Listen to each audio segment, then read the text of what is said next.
Please mind the gap between the train and the platform.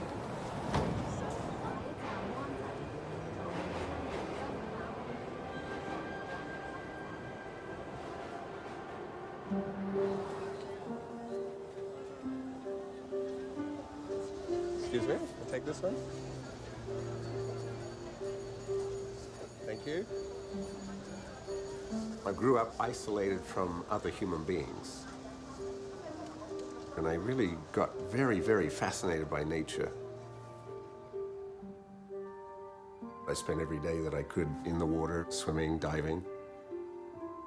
So I started noticing how fish swim, how seaweeds change their shape when waves go past.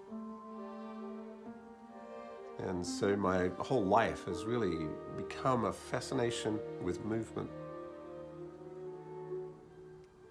And the spiraling, swirling patterns that were everywhere. Every life form on Earth starts in a liquid phase. There's water involved.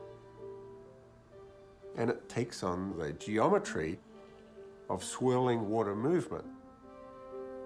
So even our heart muscles have this exact same shape in them, and our arteries have this curl, and our blood flows this way, the same way that the seaweed rolls up. Sap flows up a tree this way, and the cochlea of our ears looks exactly like a seashell. This is nature's blueprint. This is what nature uses to make things work and to minimize energies. So I figured if I could freeze a whirlpool, I could reverse engineer it, and I might be able to apply it to industrial systems. And I managed to freeze a whirlpool. That is a frozen whirlpool. Now, once I had this, I was able to make a whole lot of different devices. We started making fans at Pack Scientific, pumps, mixers, water purification technology. We're able to reduce the energy use for municipalities by 85%, and we've reduced the chemicals that go into this water to maintain water quality, we've reduced by 80%.